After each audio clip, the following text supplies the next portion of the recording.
ओम श्री त्रैलिंग स्वामिन्यै नमः।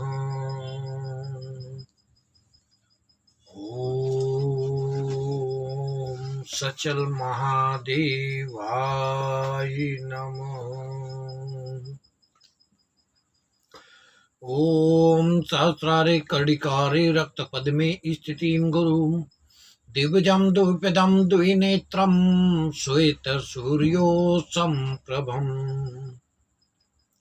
ओंकारे हंकारे हुंकारे ह्रींकारे होंकार मध्ये सोहं देवं ह्रीं रूपं दुं दुर्गे देव्यै नमः।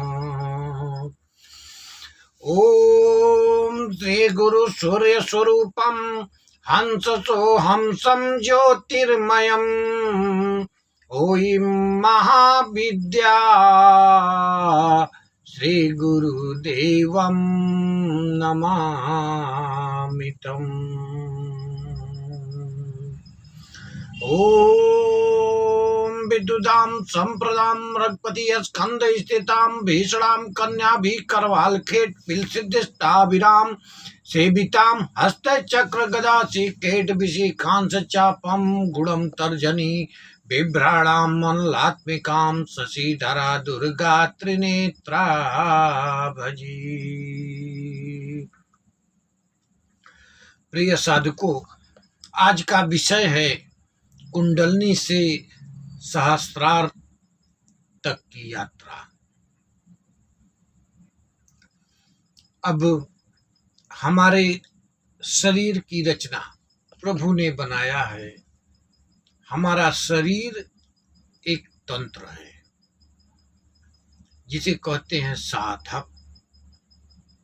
साधक बनने की क्रिया, जब हम साधना करते हैं, साधना की ओर प्रवृत्त होते हैं, चाहे वो कौन सी भी साधना हो, छोटी साधना हो या बड़ी साधना हो, ठीक है, छोटी साधना हो या बड़ी साधना हो। छोटी साधना का अर्थ होता है जैसे लोग यक्षिणी साधना करते हैं और अन्य अन्य देवी देवताओं का साधना करते हैं, छोटी सिद्धियों के पीछे लगे रहते हैं, या महाविद्या में साधना कर रहे हैं या फिर योग साधना कर रहे हैं। तो साधना करने के लिए साधक बनने के लिए क्या करना होता है? सबसे पहले साधक का कार्य है हमें अपने अंदर श्वासों को समझना। श्वासों का मतलब होता है श्वास लेने की क्रिया जो है, श्वासों का अर्थ होता है श्वासों का आलोड़न विलोड़न, नाभि स्पंदन, कुंडलनी टकराव। मतलब कि हमारा श्वास जो है, जब श्वास हम ले रहे हैं तो श्वास खींच रहे हैं, तो श्वास खींचते हुए उसका आलोड़न विलोड़न करते हुए, मतलब कि धीरे धीरे हर चक्रों पे श्वास को रोकते हुए हमें कुंडलनी तक जाना है। अब कुंडलनी चक्र, हमारे शरीर के अंदर 12 चक्र होते हैं। 12 चक्र में प्रथम चक्र जो है हमारा, जिसे कहा जाता है मूलाधार चक्र। मूलाधार चक्र हमारा कुंडल, जिसे कहते हैं कुंडलनी। कुंडलनी हमारा गुदा में स्थित है, जिसको कबीरदास जी ने कहा है, कर नैनो दीदार महल में प्यारा है, मूल कवल दल चतुर बखानो, श्रृंग चाप लाल रंग मानो, अदेव गणेश तहाँ रूपा ठाना, रिद्धि सिद्धि चवर ढुलारा है, कर नैनो दीदार महल में प्यारा है। फिर कहते हैं, नैति धैति धौती बस्ती पाओ, आसन पदम जुगत से लाओ, कुंभक से रेचक करवाओ, पहले मूल सुधार कारज हो सारा है। जिसने अपने मूलाधार चक्र को सुधार लिया, अर्थात मूलाधार चक्र पे को जागृत कर लिया, तो उसका कार्य जो है, सारा कार्य जो है अपने आप होने लगता है। अब मूलाधार चक्र जागृत करने के लिए लोग कहते हैं कुंडलनी जागरण करना, कुंडलनी जागृत करना, कुंडलनी कुंडलनी भाई ऐसे जागृत नहीं होती है।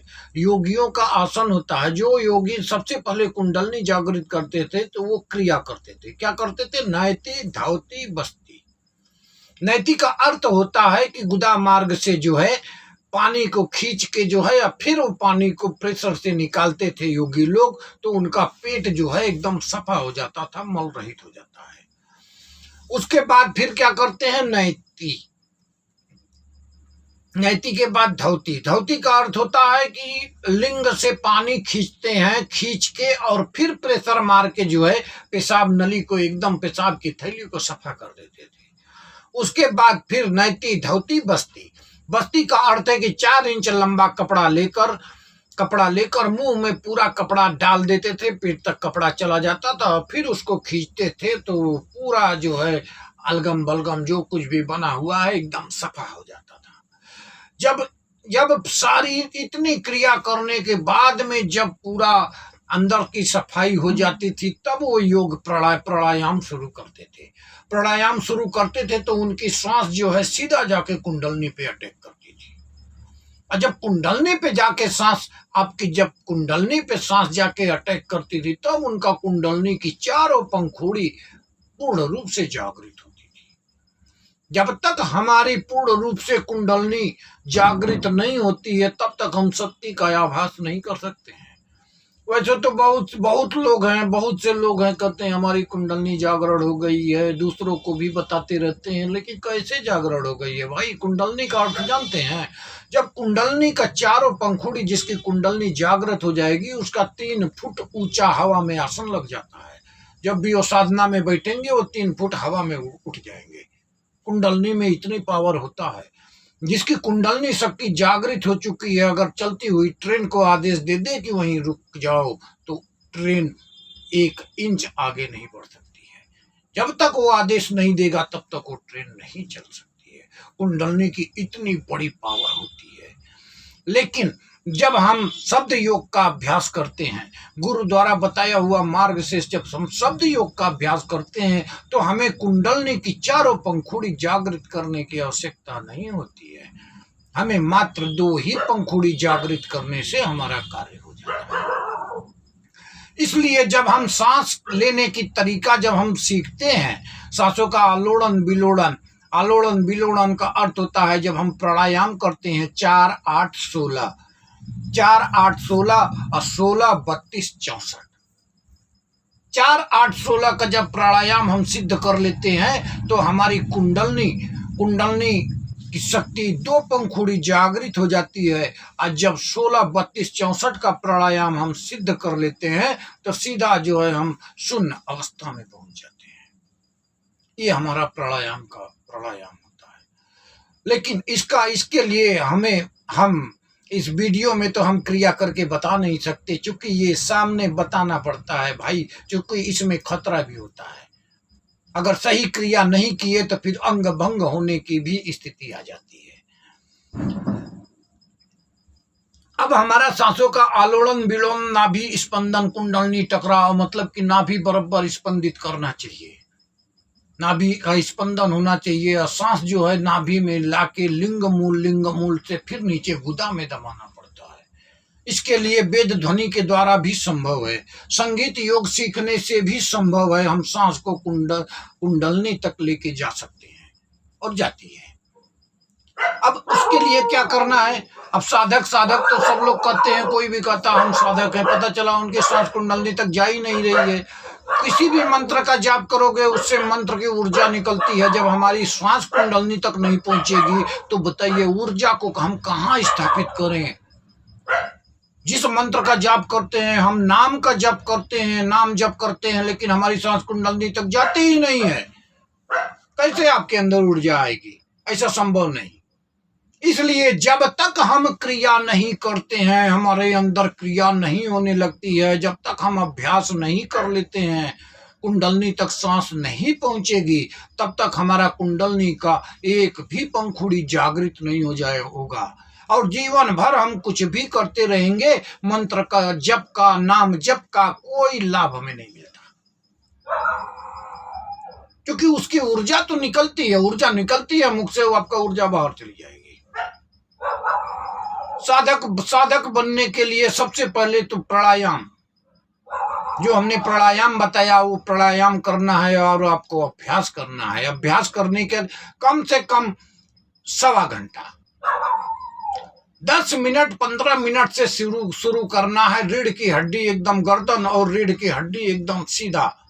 चिन्ह मुद्रा में बैठिए, चिन्ह मुद्रा में बैठिए जाप करने के लिए। पहले सुमिरन होता है, चिन्ह मुद्रा में बैठ के आप जाप करिए। जाप करते करते करते करते जब जाप खत्म होता है तो उसके बाद 5 मिनट या 10 मिनट का ही ध्यान किया जाता है।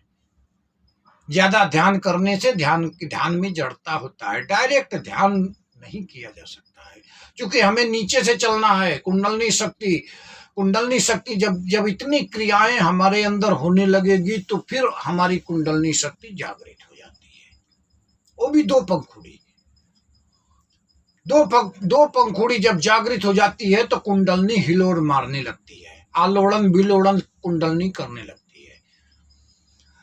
कुंडलनी आलोड़न विलोड़न जब कुंडलनी का होने लगेगा तो उस समय हमें जो अनुभूति होती है, अनुभूति का अर्थ होता है आपका जीभ बाहर निकल जाएगा। इतना उल्टी के जैसा लगेगा, जैसे लगेगा दूसरा कोई देखेगा तो कहेगा इनका आंख टूट रहा है, इनको जल्दी दवा दिलवाओ। लेकिन ऐसा कुछ भी नहीं है। उसको भी जब ऐसी क्रिया, जब आलोड़न विलोड़न शुरू हो जाता है, कुंडलनी ऊपर चढ़ना शुरू हो जाती है, तो उस समय जो है जालंधर बंद लगा के जो है उसे रोका जाता है, क्योंकि मुख से बाहर ऊर्जा ना निकले और ऊर्जा जाके सीधा जो है आज्ञा चक्र पे अटैक करे। अब इसके बाद जो है हमारा आता है लिंगमूल चक्र, जिसे कहा गया है स्वाधिष्ठान मणिपुर चक्र कहा गया है। मणिपुर चक्र मतलब मणियों से भरा हुआ, जो हमारा शरीर का बीर्ज है, मणि है, वो हमारा मणिपुर चक्र कहलाता है। इसके बाद मणिपुर चक्र पे हम आते हैं तो हमारे अंदर एक क्षमता पैदा हो जाती है। मणिपुर चक्र के जब ऊपर हम नाभि पे आते हैं तो नाभि पे हमारा मणिपुर चक्र पे जो है ब्रह्मा जी का और ब्रह्मा सावित्री का निवास स्थान है, जो जाति के कुम्हार हैं और स्थूल शरीर बनाते हैं। उसके बाद जब हम तीसरा चक्र नाभि पे जब हम आते हैं तो वहां जो है नाभि स्वाधिष्ठान चक्र हमारा कहलाता है। उस चक्र पे ब्रह्म विष्णु जी और लक्ष्मी जी, माता लक्ष्मी विराजमान है, जो संसार का पालन पोषण करते हैं। जब उसके ऊपर हम बढ़ते हैं तो हमारा अनाहत चक्र है, जिसे हृदय चक्र कहा गया है। हृदय चक्र उस वहां के स्वामी शंकर जी और माता पार्वती है। शंकर जी और माता पार्वती ये हमारे हृदय चक्र पे विराजमान है, और हृदय चक्र ही हमारे आत्मा का स्थान है, जहां आत्मा को ब्रह्म कहा गया है। आत्मा अर्थ शिव आत्मा परमात्म राम कहिए, शिव कहिए, कुछ भी कहिए। इसलिए आत्मा के अंदर शंकर जी और माता पार्वती दोनों लोग निवास करते हैं।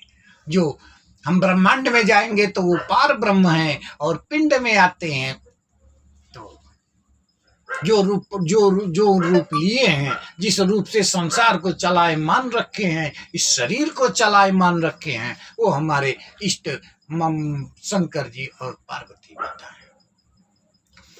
उसके बाद जब हम कंठ पे आते हैं तो उसे विशुद्ध चक्र कहते हैं। विशुद्ध चक्र अर्थ वाग देवता मतलब माता सरस्वती, ज्ञानदायिनी। जब हमारा कंठ चक्र जागृत हो जाता है तो हम कुछ भी बोलते हैं, भाषण करते हैं, सत्संग करते हैं, प्रवचन करते हैं, 8-8 घंटे बोलेंगे तो भी हमारा जो है वाग देवता बोलते ही रहते हैं। फिर वहां कुछ पूछना चाचना नहीं रहता है। हम शुरू हो गए तो हमारे वाग देवता शुरू हो गए। अब वो क्या बोल रहे हैं, क्या सुना रहे हैं, सामने वाला ही समझ सकता है। जिसके अंदर एक क्रिया होती है उसके समझ से परे होता है, क्योंकि उसका मन जो है कुछ और सोच रहा है, वाग देवता कुछ और बोलते हैं, कुछ और करते हैं। अब इन चक्रों को अब हमें मतलब किससे रखना है? कुंडलनी से और आज्ञा चक्र से। इन बीच के चक्रों में उलझना नहीं रहता है, क्योंकि इन चक्रों के जागृत हो जाने से अगर इस चक्र को जो समझ गया तो इन चक्रों में सिद्धियां हैं, और सिद्धियां अगर साधक को मिल जाती है तो फिर वो उसी जगह पे वो स्थिर हो जाते हैं, आगे नहीं बढ़ पाते।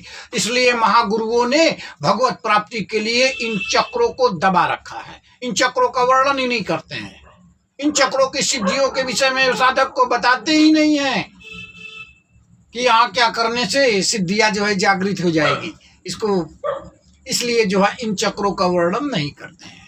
अब आते हैं हम आज्ञा चक्र पे। आज्ञा चक्र जो है हमारा मन का राज्य है। मन हमारा 10 रूपों वाला है, 10 इंद्रियों का राजा मन। मन भी ब्रह्म का ही अंश है। ब्रह्म अर्थात आत्मा, आत्मा कहिए, आत्मा के अंदर परमात्मा कहा गया। आत्मा परमात्म राम, आत्मा के अंदर ही परमात्मा पिता का प्रकाश छुपा हुआ है, और आत्मा परमात्मा के प्रकाश से प्रकाशित है। हम बाहर की तरफ देखते हैं, इसलिए जो है हमारी आत्म शक्ति जो है कायिक शक्ति का रूप लेके एक छोटा सा बिंदु का प्रकाश बन चुकी है, मात्र एक बिंदु। जो आत्मा के पास करोड़ों सूर्य का प्रकाश है, वो मात्र एक बिंदु जैसे प्रकाश में तब्दील हो चुकी है। हृदय चक्र हमारा अष्टदल का कमल है, और वो कमल की जो पंखुड़ियां हैं वो बंद हो चुकी हैं, इसलिए हमारे आत्मा का प्रकाश बाहर नहीं दिखाई देता। हमारा जो है आज्ञा चक्र, आज्ञा चक्र हमारा जो है 12 दल का कमल है। 12 दल के कमल पे आज्ञा चक्र हमारा मन का राज्य है, और आज्ञा चक्र पे तीसरा तिल, आज्ञा चक्र को तीसरा तिल भी कहते हैं, त्रिकुटी भी कहते हैं, जो हमारा थर्ड आई मतलब कि तीसरी आंख खुल जाने के बाद में जो कुछ हमने नहीं देखा हो वो भी हम देख सकते हैं। पूरे ब्रह्मांड के दर्शन होते हैं आज्ञा चक्र जागृत हो जाने के बाद में। लेकिन अब आज्ञा चक्र जागृत हो कैसे? जब तक कुंडलनी का ऊर्जा हमारे आज्ञा चक्र तक नहीं आता है, कैसे आज्ञा चक्र जागृत होगा? सिर्फ क्या ध्यान करने से आज्ञा चक्र जागृत हो जाता है? नहीं, ये सत्य नहीं है। जब हमारा कुंडलनी आलोड़न विलोड़न के साथ में जब ऊपर की तरफ चलती है, बड़ी दर्द भयानक वेदना सहना पड़ता है भाई, ऐसे कोई काम नहीं बनता है।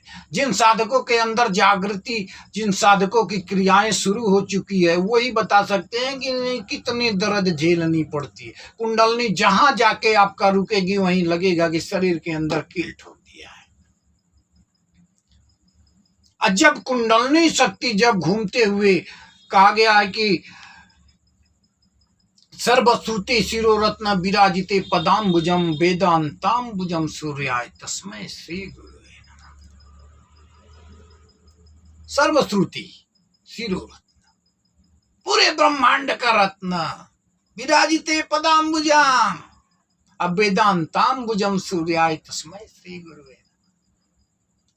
करोड़ों सूर्य का प्रकाश है, वेदों ने भी पार नहीं पाया। वहां आज्ञा चक्र पे हमारे गुरुदेव विराजमान रहते हैं, वहीं गुरुदेव से मुलाकात होता है। महागुरु आज्ञा चक्र पे ही मिलते हैं और वहीं पर नाम देते हैं। जब तक गुरु का दर्शन नहीं होगा आज्ञा चक्र पे, जब तक गुरु से आज्ञा चक्र पे बातें नहीं होती है, तब तक हमारा मन स्थिर नहीं होगा। कैसे स्थिर होगा? उस चकमक की ढलान पे। जब गुरु मिल जाते हैं तो गुरु आगे का रास्ता प्रशस्त कर देते हैं, तुरंत जो है आगे का दरवाजा खोल देते हैं। हम त्रिकुटी से ऊपर भ्रगुटी पे चढ़ जाते हैं। अब पिंड हमारा छूट गया, अब भ्रगुटी पे जाते ही हम शून्य अवस्था में चले जाते हैं, जहां सिर्फ भक्ति ही भक्ति बचता है, सब कुछ खत्म हो जाता है। तो इसलिए जो है इन चक्रों की जो रचना है, ये शरीर हमारा एक तंत्र है, शरीर हमारा तंत्र है। जब तक हम अपने तंत्र को नहीं सिद्ध करते हैं, तब तक मंत्र कैसे सिद्ध होगा भाई? कितना भी आप जप लीजिए, कितना भी जप कर लीजिए, कुछ भी नहीं होने वाला है। एक अगर नजर भी लोग झाड़ते हैं तो मंत्र को जब सिद्ध करते हैं, सिद्ध करने के बाद में मंत्र पढ़ के फूंक मारते हैं। फूंक मारने का अर्थ ही होता है कि जो हमारे अंदर जो कुंडलनी की ऊर्जा है वो निकल के उस फूंक मारते हैं, मंत्र की ऊर्जा और कुंडलनी की ऊर्जा मिलके, तब सामने वाले का दुख दूर होता है। इसलिए जब तक हम कुंडलनी शक्ति को जागृत नहीं करते हैं, उसे हम समझते नहीं है, अपने शरीर की रचना को नहीं समझते हैं, तब तक नाम जप, कितना भी नाम जप लो, कितना भी नाम जप लो, कुछ भी आपके अंदर कोई हलचल ही नहीं होगा। पता चलेगा 10 साल बीत गया, 20 साल बीत गया, कुछ भी नहीं हो रहा है। कलयुग के अंदर 7 साल की भक्ति आपको पूर्णता दे देती है। 7 साल में आप आज्ञा चक्र का भेदन कर लेते हैं और वहां से आपकी भक्ति शुरू हो जाती है। असली भक्ति तो आज्ञा चक्र पे होती है भाई। बाकी तो कुंडलनी से लेके आज्ञा चक्र तक ये तो सिर्फ युक्ति है। ये युक्ति है, ये भक्ति नहीं है, ये भक्ति नहीं कहलाती है। गुरु मिले ही नहीं, महागुरु मिले ही नहीं, पार ब्रह्म तत्व में हम ब्रह्मांड में प्रवेश नहीं किए, कैसे हमारा मुक्ति होगा? ये तो युक्ति है। जब कुंडलनी से हमारी इंडा और पिंगला दोनों नाड़ियां चलती है, कहा गया है सबका खंडन किया ढूंढ के, 3 निकाला, तीनों में दुई सही, मुक्ति का ये कई द्वारा। इंडा और पिंगला, इंडा और पिंगला नाड़ी हमारी कुंडलनी से चलती है और आके सहस्त्रार चक्र के पास, आंखों के पीछे, आंखों के मध्य में, दोनों कान के बीच में, सिर के एकदम सीधा एकदम सेंटर में हमारा आज्ञा चक्र है। और ये नाड़ियां दोनों आके वहां आज्ञा चक्र पे खत्म हो जाती है और वहां से हमारा सुषुम्ना द्वार शुरू हो जाता है।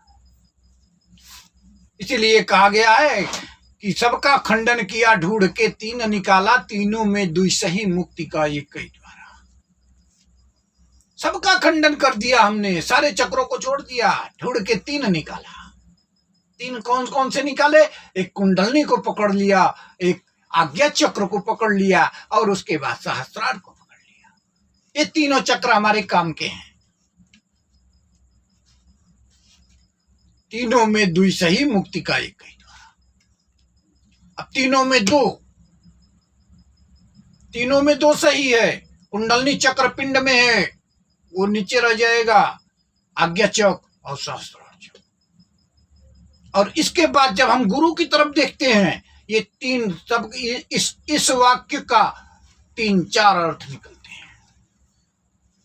और जब बाहर की दुनिया में हम देखते हैं तो वहां देखिए, सबका खंडन किया ढूंढ के, 3 निकाला, और तीनों में दुई सही, मुक्ति का एक ही द्वारा। खंडन करके हमने 3 को ढूंढ लिया। 3 में कौन कौन है? एक इधर माता पिता हो गए, सेवा गुरु, आज्ञा चक्र पे इष्ट गुरु, और उसके बाद समाधि में सहस्त्रार पे गए महा। आज्ञा चक्र पे हमारा इष्ट गुरु का साथ छूट जाता है। आज्ञा चक्र पे जब हमें इष्ट गुरु मिलते हैं, इष्ट गुरु जो है महागुरु को सौंप देते हैं और महागुरु के साथ हम प्रवेश कर जाते हैं ब्रह्मांड में। तो हमारे माता पिता ये दोनों सत्य है। इनकी सेवा करने बिना, इनकी सेवा किए बिना आगे का रास्ता हमें नहीं मिलता। सबका खंडन किया ढूंढ के, 3 निकाला, तीनों में दुई सही, मुक्ति का एक ही द्वारा। अब जब हम अंदर की तरफ घुसते हैं तो सारा पूरे ब्रह्मांड का खंडन कर दिए। सबका खंडन किया ढूंढ के, 3 निकाला। अब 3 निकालने का अर्थ यहाँ पर 3 क्या आ जाते हैं? आत्मगुरु, इष्ट गुरु, अब तीनों में 2 सही, मुक्ति का एक ही द्वारा। अब तीनों में आत्मा और महागुरु, इष्ट गुरु यहीं रह जाते हैं। तीनों में 2, ये दोनों सही है, मुक्ति का एक ही द्वारा। मुक्ति का एक ही द्वारा का अर्थ है कि जो हम ब्रह्मांड में प्रवेश करते हैं, सुषुम्ना द्वार में एक ही द्वार है, दूसरा द्वार है ये नहीं है वहां। जब हम सुषुम्ना द्वार में प्रवेश कर जाते हैं तो हम पहुंच जाते हैं भ्रकुटी पर। भ्रकुटी पर पहुंचते हैं, वहां दुर्गा अम्मा का निवास है। कहते हैं ओम सहस्रारे कटिकारे रक्तपथ में स्थित गुरुम दुब्जम धूपितम द्विनेत्रम स्रोत सूर्यो संप्रभम ओमकारे अहंकारे हुंकारे ह्रींकारे ओंकार मध्य सोहम देवम ह्रीम रूपम धूम दुर्गे दिव्य नमः। ओम श्री गुरु सूर्य स्वरूपम हंस हंसम ज्योतिर्मयम ओई महाविद्या श्री गुरुदेवम नमामि। माता दुर्गा का निवास स्थान पराशक्ति, पराशक्ति का राज्य यहां से शुरू हो जाता है। जो शक्ति दुर्गति का नाश करती है उसे दुर्गा कहते हैं, जो शक्ति विनाश करती है उसे काली कहते हैं, और जो शक्ति तारन तार कर देती है माँ तारा, शरीर का बीर्ज मणि जिसे तारा कहते हैं। जो अपने आप में शरीर का मणि बचा लिया वो अपने आप में ही चमकने लगता है, इसीलिए उसे माँ तारा कहा गया है। तो जब हम आज्ञा चक्र से जब भ्रकुटी पे पहुंचते हैं तो वहां बैठ के वहां शून्य अवस्था में चले जाते हैं। आज्ञा चक्र पे हम शून्य में नहीं रहते हैं। आज्ञा चक्र पे जब तक भक्ति करेंगे तब तक हमारा मन कुछ ना कुछ प्रतिबिंब बनाते ही रहेगा, लेकिन हमको मन के प्रतिबिंबों के साथ उलझना नहीं है। वहां क्या करना है, जिस तरीके से टीवी चलता है, एक सीन आता है, एक सीन आता है, एक सीन चला जाता है, दूसरा आता है, दूसरा चला जाता है, तीसरा आता है। इसी प्रकार से हमको अपने आप को अभ्यास करते रहना है। मन में जो भी विचार आएंगे उनको विचारों को रोकना नहीं है, उनके साथ उलझना नहीं है। एक आएगा जाएगा, आते रहेगा जाते रहेगा, आते रहेगा जाते रहेगा, और वहां जप चलते रहेगा। गुरु का नाम, गुरु का जो भी गुरु ने आपको नाम दिया है, परम गुरु को पाने के लिए, महागुरु को पाने के लिए उस नाम का जप करते रहिए, करते रहिए, करते रहिए। करते करते जब गुरु बाबा मिल जाएंगे, गुरु बाबा आएंगे, आपको सुषुम्ना द्वार में प्रवेश करा देंगे, वहां शून्य हो जाते हैं। जब तक हम सुषुम्ना द्वार में नहीं प्रवेश करते तब तक हम शून्य नहीं होते, और जब शून्य में जाते हैं तब हमें अनहद नाद सुनाई देना शुरू होता है। अनाद नाद कानों से सुनने की चीज नहीं है भाई। बाबा कबीरदास जी ने कहा, सुन्न महल में नौबत बाजे की नरी बीन सितारा। सुन्न महल में कानों से अनाद नाद नहीं सुना जाता है। हमने सुना है, बहुत से लोग कहते हैं कि बस इस कान से अनाद नाद सुनाई देगा, इस कान से अनाद नाद सुनाई देगा, झिंगुर जैसे आवाज सुनाई देगा। ऐसा कुछ नहीं है। जब तक आप समाधि अवस्था में नहीं जाएंगे तब तक आप अनहद नाद का अनुभव नहीं कर सकते।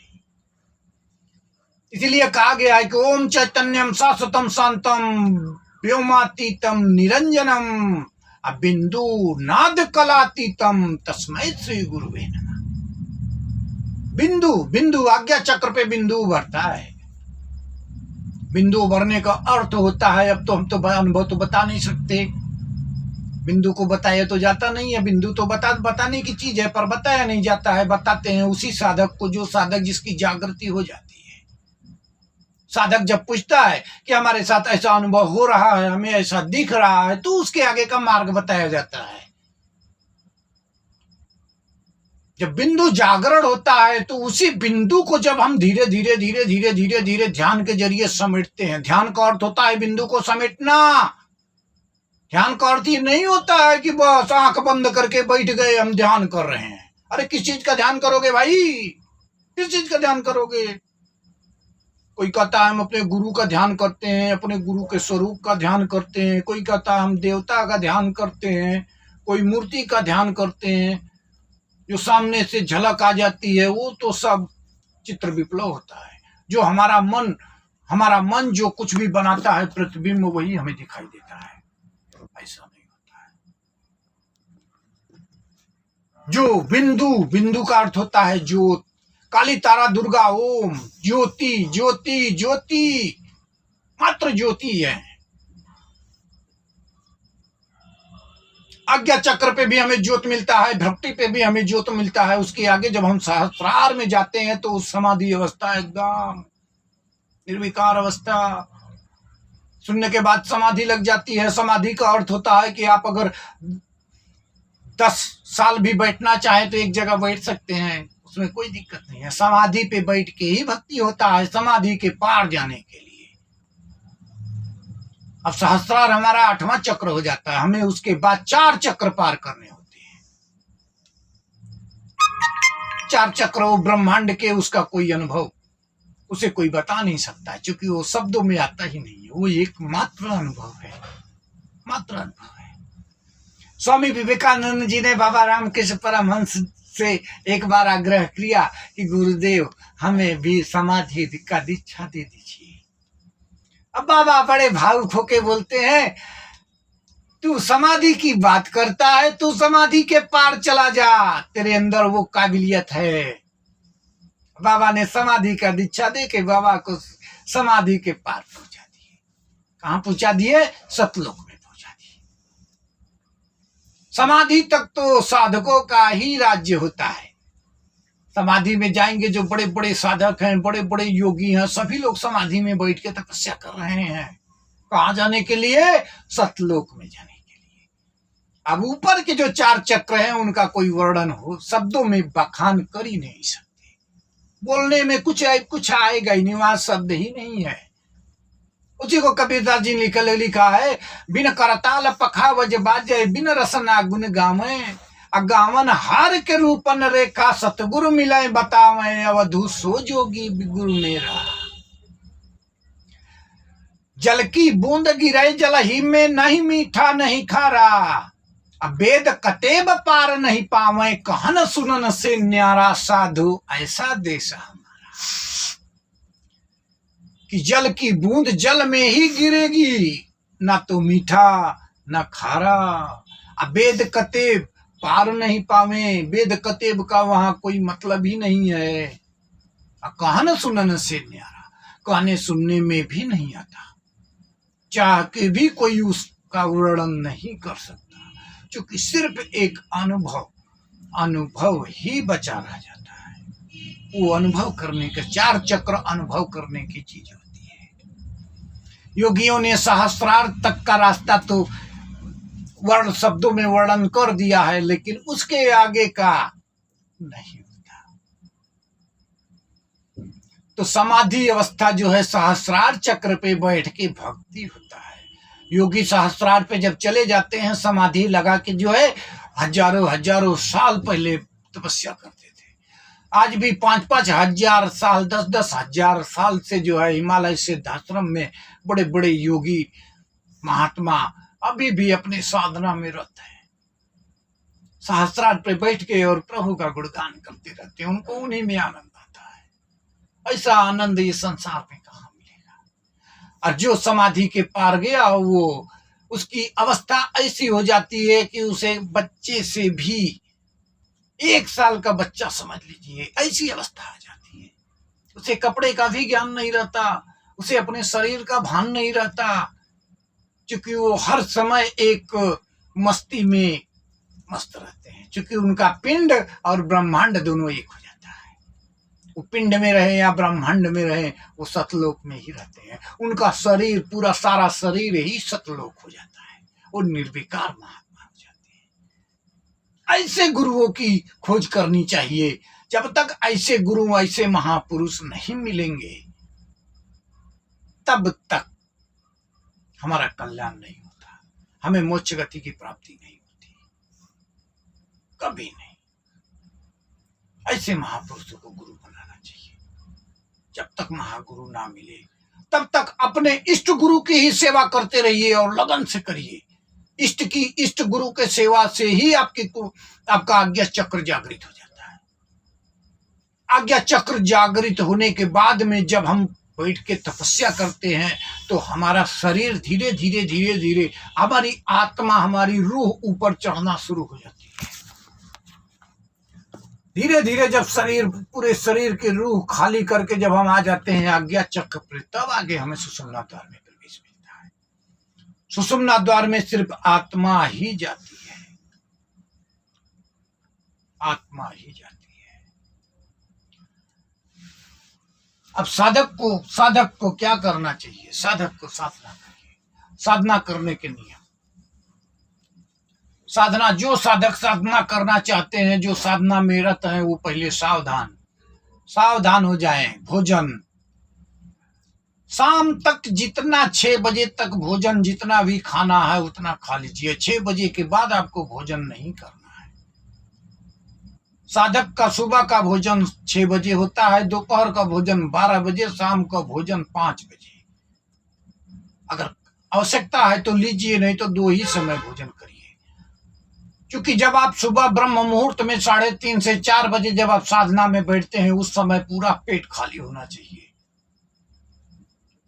और अगर पेट में अगर गैस है, पेट में अपचन है, पेट सफा नहीं हुआ, तो भाई उस दिन आप बैठिए साधना में। अगर आपके साथ क्रियाएं शुरू हो गई हैं, नहीं तो कुंडलनी शक्ति का जब आलोड़न विलोड़न शुरू होगा, मार देगा कुंडलनी, सीधा आपका मल जो कुछ भी है आपका ऊपर मार देगा। आपका किडनी हार्ट में सब घुस जाएगा और वही फेल हो जाएगा। आपका शरीर अंग भंग होने का डर रहता है। साधक को ये सावधानियां अति आवश्यक है। इसे कहते हैं योग। योग 3 प्रकार के होते हैं: हठ योग, भक्ति योग, संगीत योग। हठ योग से धारणा शक्ति बनती है, धारणा शक्ति। संगीत योग के द्वारा कुंडली जागरण होती है, सांसों का आलोड़न विलोड़न होता है। भक्ति योग तो आपका आज्ञा चक्र पे बैठ कर ही भक्ति योग शुरू होता है। आज्ञा चक्र से भक्ति शुरू होती है। भाई नीचे तो युक्ति है। अपने इष्ट का सेवा करिए, जिसे भी इष्ट बना लीजिए, मंत्र का जाप करिए, लेकिन ध्यान रखिए जो मंत्र हम जप कर रहे हैं उसकी ऊर्जा हम कहाँ लेके जा रहे हैं। जब मंत्र का जाप कर रहे हैं, जब तक श्वास आपकी कुंडलनी तक नहीं पहुंच रही है, तब तक ये समझ लीजिए आपके मंत्र का जाप का कोई महत्व ही नहीं है। मंत्र एक ध्वन्यात्मक प्रयोग है।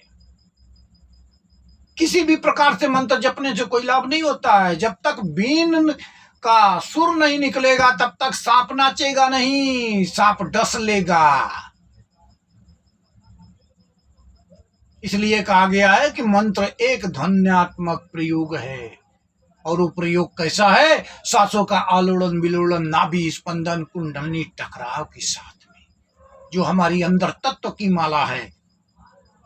जैसे जैसे हमारा माला चलता है उसी प्रकार से जो है सारी क्रियाएं हमारे अंदर शुरू हो जाती हैं।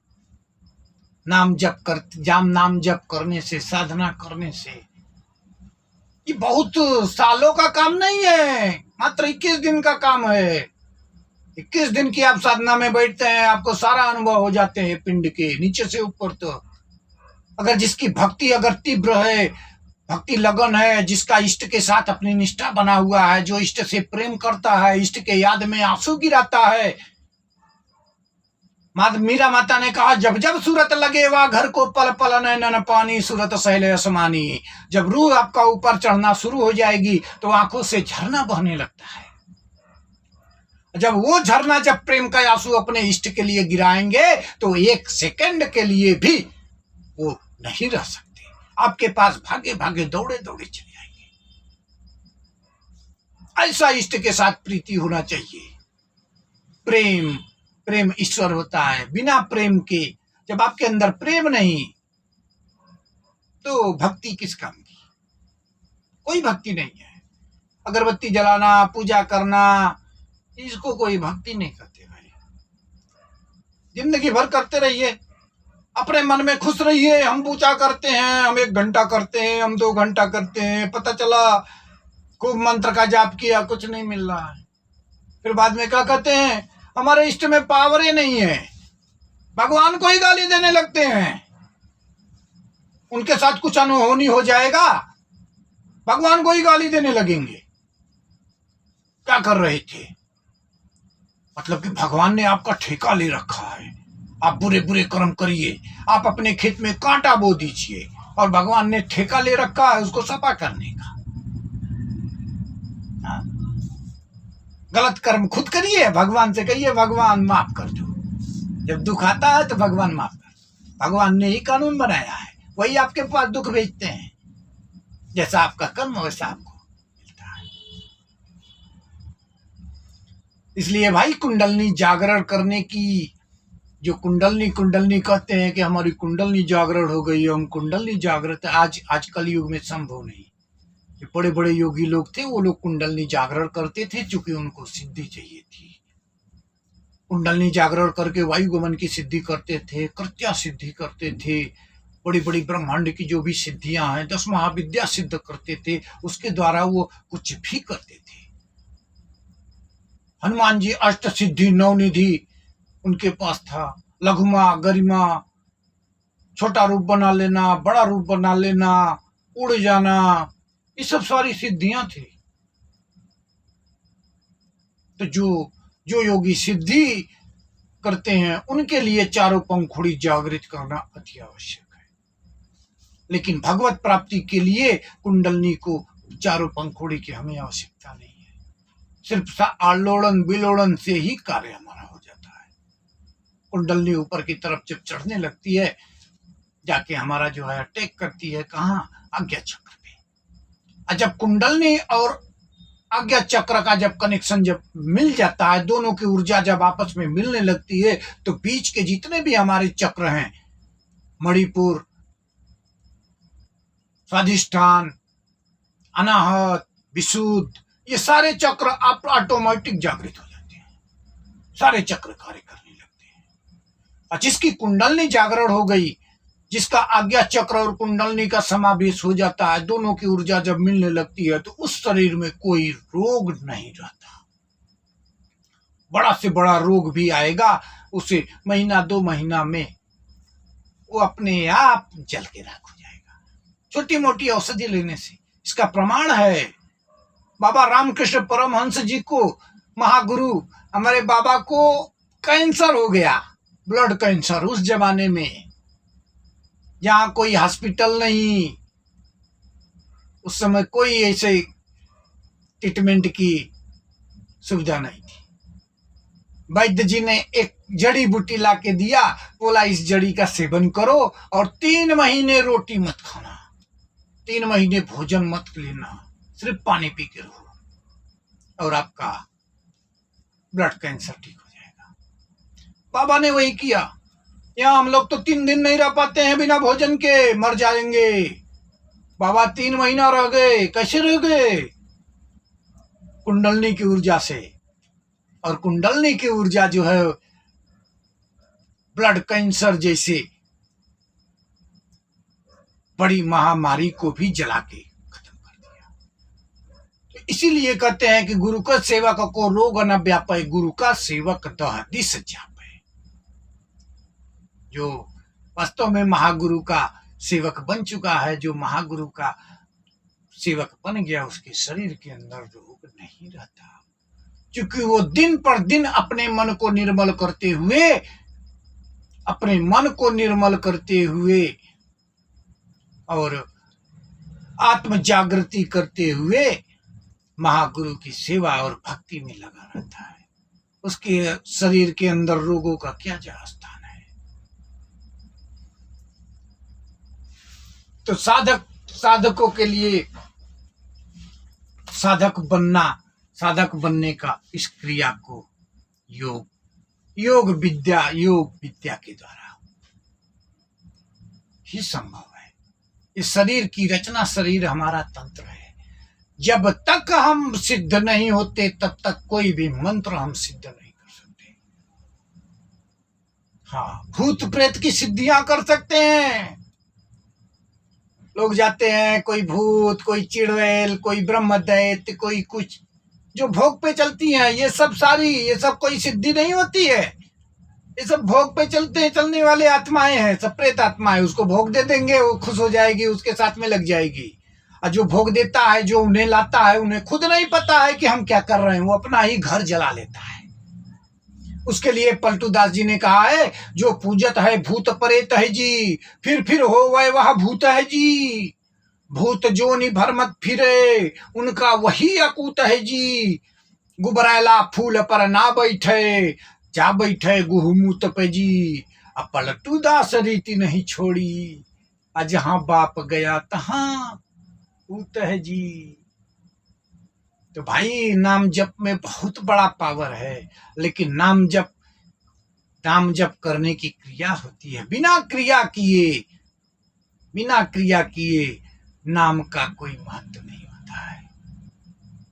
जिंदगी भर आप जपते रहिए, आपके अंदर कोई परिवर्तन नहीं आएगा। जब तक कि सांसों का आलोड़न विलोड़न, नाभि स्पंदन, कुंडलनी टकराव जब चढ़ने लगता है। हमारे वेद कहता है ज्ञान शक्ति समारूढ़ तत्वमाला विभूषितम भुक्ति मुक्ति प्रदातारम तस्मै श्री गुरुवे नमः।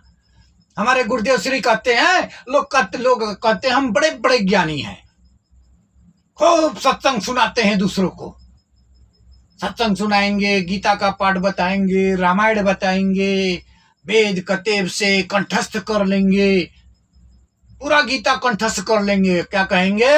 हम बड़े बड़े ज्ञानी हैं।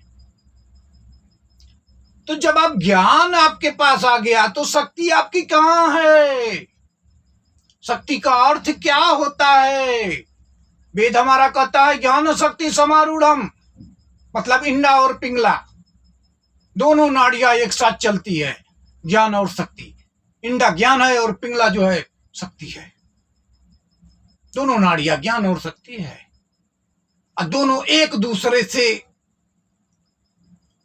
लिपटी हुई है। जिस प्रकार बेल जो है पेड़ों में लिपटते हुए ऊपर चली जाती है, उसी प्रकार से ये दोनों इंडा और पिंगला, ज्ञान और शक्ति दोनों एक दूसरे को लिपटते हुए झकझोरते हुए ऊपर की तरफ जाती है। ज्ञान शक्ति समारूढ़। जब आपके पास ज्ञान हो गया तो शक्ति कहां है?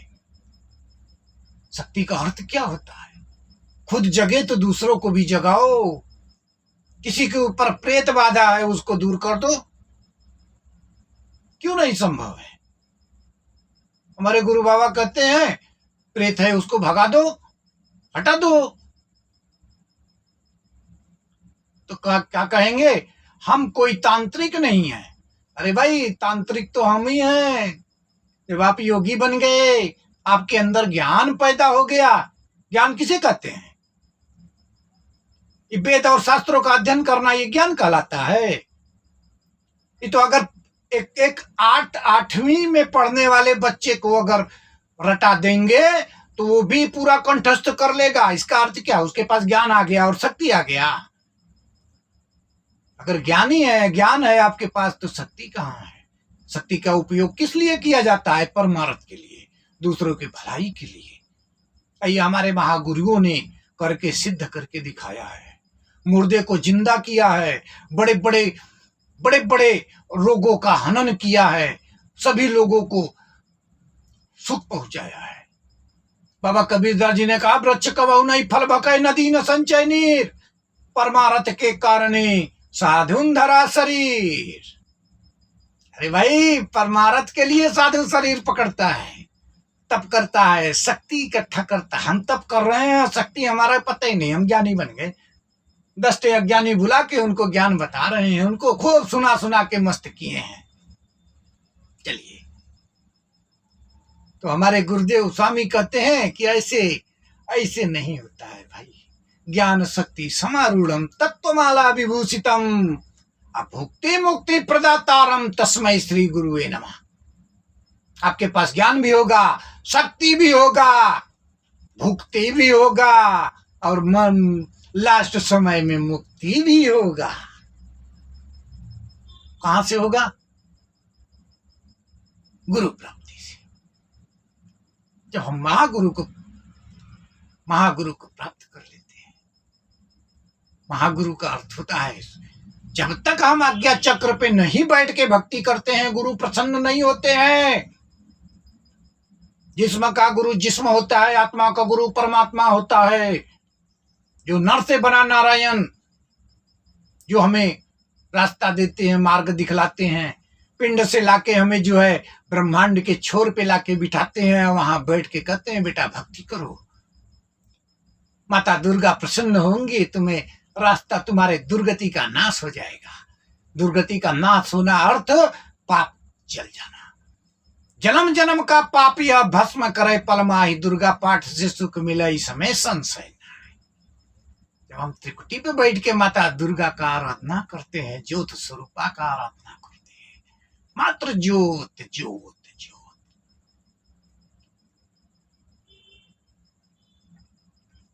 तब हमारा जो है ब्रह्मांड में हमें प्रवेश मिलता है। वहां हमें गुरु नाम देते हैं। जो सभी लोग नाम नाम कहते हैं ना, कहते हम नाम जपते हैं।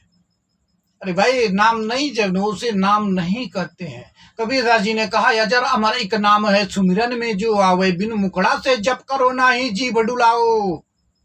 उलट सूरत ऊपर करो, मतलब आत्मा को उल्टा कर दो, ऊपर कर दो, ऊपर चढ़ा लो।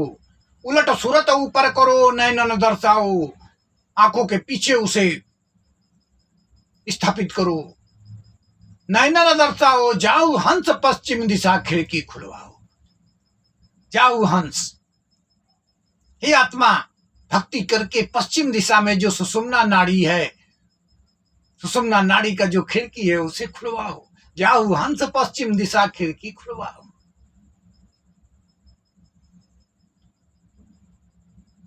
वहीं पे पलटूदास जी कहते हैं, नाम नाम सब कहत है, नाम न चीन्हा कोई, नाम न चीन्हा कोई, नाम की गति है नारी, और वही सकस को मिले मरे की करे तैयारी। कहते हैं, जीवित मरिए भवजल तरिए। जो जीवित मरने की तैयारी कर लेता है, जब आज्ञा चक्र पे हम बैठ गए तो मरने की तैयारी ही होती है भाई। समाधि में घुसने का अर्थ है कि मर जाना। मन मर गया, मन मर गया, उसी को कहते हैं जीवित मरिए भवजल तरिए। तो पलटूदास जी ने कहा, नाम की गति है न्यारी, वही सकच को मिले मरे की करे तैयारी। हाउ को करे खमोश ध्यान नहीं तन का राखे, गगन मंडल के बीच पियाला प्रेम का जाके। गगन मंडल, गगन मंडल के बीच पियाला प्रेम का जाके। तो आज्ञा चक्र पे बैठकर जो भक्ति हम करते हैं, तब जाके जो है, जब हमारे दुर्गति का नाश हो जाता है, सारे पापों का हिसाब हो जाता है, तब हमें प्रवेश मिलता है। वहां निर्विकार आत्मा ही प्रवेश कर सकती है। जब तक एक गेहूं का भी अगर कर्ज किसी का हमारे ऊपर लदा हुआ है, तब तक हम सुषुम्ना द्वार में प्रवेश हमें नहीं मिलता। माता दुर्गा का आराधना करते करते सारे पाप जल के भस्म हो जाते हैं। तब हम जाके समाधि में जब पहुंचते हैं, तो समाधि में भक्ति करते करते तब आगे के लोगों का हमें मार्ग मिलता है। गुरु हमें ले जाते हैं। आगे का अनुभव जो है शब्दों में बयान नहीं किया जा सकता, उन चक्रों का वर्णन भी नहीं किया जाता। महात्माओं ने सिर्फ एक कहने के लिए कह दिया, सतलोक। सतलोक लास्ट स्टेज हमारा सतलोक है। तो साधक बनने की इतनी क्रिया जब हम करते हैं, जब हम क्रिया हमारे अंदर शुरू होती है, तब हम समझ पाते हैं भाई ज्ञान क्या है और शक्ति क्या है, अनुभव क्या है। कबीरदास जी ने कहा, नाम लिया जिन सब लिया सकल वेद का भेद, नाम बिना नर कै पड़ा, पढ़ता चारों वेद। चारों वेद पढ़ने वाला है, कंठस्थ किया हुआ है, लेकिन वो भी अगर उसे नाम नहीं मिला तो उसको भी निचली योनिया में जाना पड़ता है। बहुत अच्छे कर्म होंगे, स्वर्ग में चला जाएगा। स्वर्ग में क्या है? भोग विलास। भोग विलास, जितना दिन उसे स्वर्ग सुख लिखा रहेगा उतना दिन वो स्वर्ग में रहेगा, भोग विलास का जीवन जिएगा। फिर वहां से मृत्यु लोक में ढकेल दिया जाएगा। यहाँ आएंगे फिर वही 84 लाख योनिया में। अब किस योनि में जाएंगे उनका कर्म ही बताएगा, धर्मराज जाने यमराज जाने। लेकिन जब हम महागुरु से कनेक्ट हो जाते हैं, तो ना तो हमको धर्मराज से मतलब होता है, ना यमराज से मतलब होता है। हमारा मुक्ति भी नहीं होता है तो भी हमें गुरु लेने ही आते हैं, गुरु लेके आते हैं। गुरु ले जाके फिर अपने फिर मनुष्य योनि में डाल देंगे। मनुष्य योनि में नहीं डालेंगे, किसी अच्छी योनि में डाल देंगे, हमारा कर्म अच्छा होगा तो। अगर गुरु हमारे पास आते हैं लेने के लिए, तो कर्म तो अच्छा ही होगा। कबीरदास जी ने कहा, गुरु सेवा ते भगति कमाई, तब यह मानस देही पाई। भजो तुम गोविंद भूल नहीं जाओ, मानुष जन्म किए ही लाओ। गोविंद को भजते रहो, मनुष्य जन्म का यही लक्ष्य है।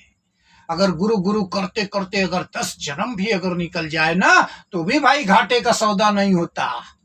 क्योंकि हम महागुरु को याद कर रहे हैं, परमात्मा को याद कर रहे हैं, और वो हमारे ब्रजानंद, हमारे ब्रह्मांड, हमारा सिर जो हमारा ब्रह्मांड कहलाता है, ब्रजानंद कहलाता है, वहीं परमात्मा निवास करते हैं। हमारा जिस्म का गुरु, जिस्म आत्मा का गुरु परमपिता परमात्मा सब कुछ देख रहे हैं।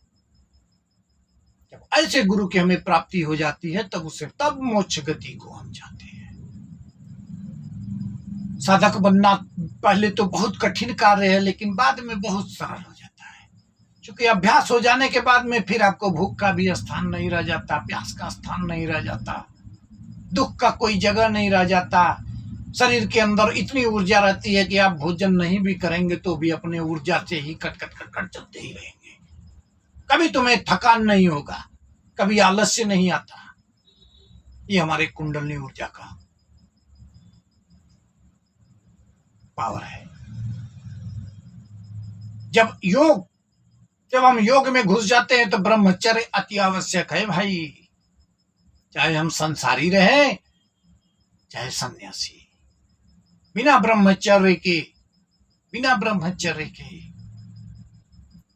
हम यात्रा नहीं कर सकते, आज्ञा चक्र तक नहीं पहुंच सकते। बाबा रामकृष्ण परमहंस ने कहा है कि जो काम क्रिया जो बना है, ये पुत्र उत्पादन के लिए बना है, समय के लिए नहीं बना है। और जब पुत्र हो जाते हैं तो पति और पत्नी को भाई बहन की तरह रहना चाहिए। ब्रह्मचर्य का पूर्ण पालन करना चाहिए, तन से भी और मन से भी। तभी हमें एकाग्रता का अनुभव होता है। और जो भी साधक साधना में रत हो चुके हैं, साधना में लग चुके हैं, भाई उनके लिए लहसुन और प्याज का सेवन निषिद्ध होता है। लहसुन और प्याज एक दवा है, औषधि है, लेकिन उनके लिए नहीं है। क्योंकि वो लहसुन और प्याज का सेवन करेंगे तो इसके अंदर ऐसा पदार्थ होता है जो उनकी इंद्रियों को भड़का देता है, मन को 10 गुना प्रतिबिंब बनाने के लिए मजबूर कर देता है। बस लहसुन और प्याज में तामसिक गुण माना गया है। इसीलिए जो साधक हैं उनको लहसुन प्याज का सेवन बंद कर देना चाहिए। बाकी पूरा परिवार खाए, उससे कोई मतलब नहीं है। जो साधना में नहीं घुसे हैं उनके लिए कोई आवश्यक नहीं है, उनको खाना चाहिए। क्योंकि इसमें बहुत से औषधि गुण हैं जो शरीर की कमी को भी पूरा करते हैं। तो साधक के लिए सबसे जरूरी है आसन। कम से कम 1.25 घंटे का आसन, बिना हिले डुले। जो हमारा शरीर की रीढ़ की हड्डी है, मेरुदंड है, उसको एकदम सीधा रखना, एकदम सीधा बैठ के जो है जीभ को दबा लेना और तत्व की माला, अंदर श्वासों की माला घुमाना। ओम चैतन्यम शाश्वतम शांतम व्योमातीतम निरंजनम बिंदु नाद कलातीतम तस्मै श्री गुरुवे नमः। बिंदु जब हमारा जागृत हो जाता है, बिंदु को जब हम समेट कर जला के तीसरे आज्ञा चक्र पे जब हम स्थापित कर देते हैं तो हमारा आज्ञा चक्र खुल जाता है। और आज्ञा चक्र खुलने के बाद में तब जब हम समाधि में जाते हैं तो हमें नाद सुनाई देने लगते हैं। बिंदु उभरना भी सरल काम नहीं है भाई। जिस साधक का बिंदु उभर जाता है वो पागल की तरह घूमने लगता है, उसे कहीं चैन नहीं मिलता है। वो अवस्था होती है 8-8 घंटे, 10-10 घंटे, 15-15 घंटे, रात भर नींद नहीं आती है। उसी को मीरा माता ने कहा है, जब सूरत लगे वह घर को पल पल नैनन पानी। साधक का 8-8 घंटे, 10-10 घंटे सिर्फ आंसू ही आंसू गिरते रहते हैं। उस समय लस्त पस्त होने की अवस्था आ जाती है। रोते रोते साधक जो है लस्त पस्त हो जाते हैं, एक ही जगह पड़े रह जाते हैं, 3-3 दिन एक जगह पड़े रह जाते हैं। इसलिए बिंदु जिसका भी जागरण हो जाता है उसे जो है कम से कम 2 साल, 1 साल, 2 साल का एकांतवास चाहिए। गुरु सान्निध्य में रहेगा तो गुरु जो है एकांतवास दे देते हैं, एक कमरा दे देंगे या कहीं भी जहां भी उनका जंगल में है कहीं कुटी बना के रखते हैं, किसी का आना जाना नहीं। बिंदु के साधक को बात भी नहीं करना चाहिए किसी से, एकदम शांत, सिर्फ अपने इष्ट का ही ध्यान में रहना है। क्योंकि बिंदु के बाद भाई नाद की स्थिति आ जाती है, समाधि में घुस जाता है, सीधा सीधा समाधि में जाता है। इसीलिए कहा गया ध्यान, धारणा और समाधि। बिंदु जागरण होने के बाद ध्यान की क्रिया किया जाता है। आंख बंद कर लेने, आंख बंद करके बैठने से ध्यान नहीं होता है, वहां जप सुमिरन कहा जाता है, सुमिरन। अब लोग 10 मिनट आधा घंटा भक्ति करते नहीं है, कहते हैं मोक्ष गति मिल जाएगा, बस गुरु हमें मिल गए। कहने से गुरु नहीं होता है भाई। कबीर बाबा ने कहा 5 घड़ी 5 पहर धंधा कियो, 3 पहर गयो सोय, 1 पहर भक्ति बिना, 1 पहर सुमिरन बिना, मुक्ति कहां से हो। हमारे पास 8 पहर है, 8 पहर में अगर हम 5 पहर धंधा करते हैं, 3 पहर सो जाते हैं, 1 पहर तो भक्ति देते नहीं है। 1 पहर भक्ति देने का 1.5 घंटा सुबह, 1.5 घंटा शाम। 1.5 घंटा अगर सुमिरन आप शाम को करते हो, 1.5 घंटा सुबह करते हो, आपको मोक्ष गति की प्राप्ति हो जाती है। फिर कहते हैं सुख में सुमिरन ना किया, दुख में किया याद, ताक का कबीरता दास की कौन सुने फरियाद। लोग सुख में सुमिरन करते नहीं है, जब दुख आता है तो बस चिल्लाने लगते हैं, प्रभु बचाओ, हे गुरु बचाओ। कौन सुनेगा उस समय? कोई नहीं सुनता।